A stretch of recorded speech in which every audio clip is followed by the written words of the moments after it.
ਹੁਣ ਅਸੀਂ प्रोग्राम का बाकायदा आगाज़ करने तो पहले अपने मेहमानों और साहिब शाम नूं और जनाब सदर नूं असी वारी वारी गुजारिश करांगे कि वो स्टेज पर तशरीफ लै आउण। सब तो पहले तरतीब मेरे को कोई वादा घाटा हो जाए तो मैनू पहलों माफ़ी दे देना। मैं गुजारिश करांगा अज दी शाम दे दूल्हा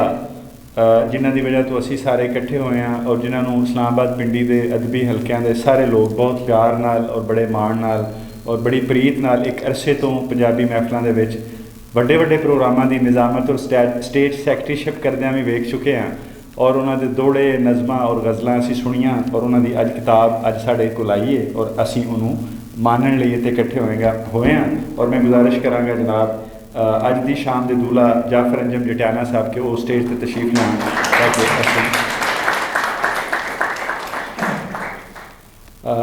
इन्हां दे नाल ही मैं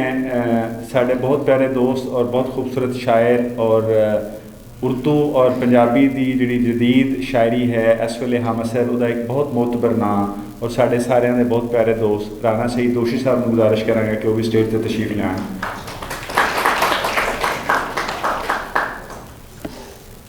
इस अकैडमी के जिन्हां की वजह तो साढ़े वर्गे शूदरां का भी आना जाना खुलिया और असी इस इदारे को अपना ही इदारा समझते रहे और वो कुछ हफ्ते पहलों वो लम्मा चिर नौकरी करके तो खुदा हाफिज़ कह गए ने मगर वो साढ़े दिलों के भी ने और साढ़े राबते भी ने और इस शहर भी ने तुसी समझ गया होगे मेरी मुराद है मलिक मेरे लिए साहब। मैं उन्होंने गुजारिश करांगा अज की जी ये महफिल है ये सानू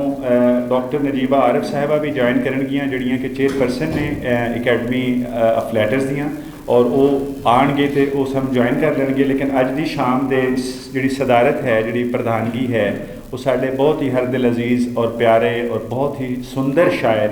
उर्दू और पंजाबी दे विच बहुत जदीद फिक्री और मौजूई और तकनीकी हवाले दे नाल जिन्हां ने 20वीं सदी दे विच नवे तजर्बे किए और उन्होंने उन्हां गल्लां दे नूं शायरी बना के साढ़े सामने पेश किया कि जिहड़े आम तौर पर लोग सोच भी नहीं सुन सकते। मेरी मुराद है जनाब अंजम सलीमी साहब। मैं उन्होंने तुहाड़ियां तालियां दे विच गुजारिश करांगा कि वो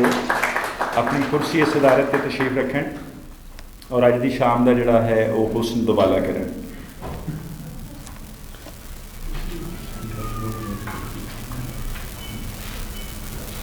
वैसे शायरां कुर्सियां के साइज़ के वाधे घाटे नाल कोई फर्क नहीं पैंदा, कुर्सियां ही कद उन्हों का बड़ा छोटा होंदा है। इसलिए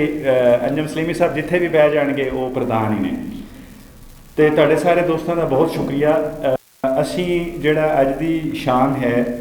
इनू कोशिश करांगे कि जिहड़े साडे दोस्त गलबात लई आण वो अपना जिहड़ा तासुर है शायरी के बारे और शायरी के बारे उन्होंने जी जान पछाण या सूझ है वो भी साढ़े नाल करन और फिर वारी वारी जिहड़ा है असी इस गल नूं अगे टोरांगे। वैसे भी शायरी दे विच हुंदियां मैनूं लगदा नसर की गल जिहड़ी है ना वो एक तरह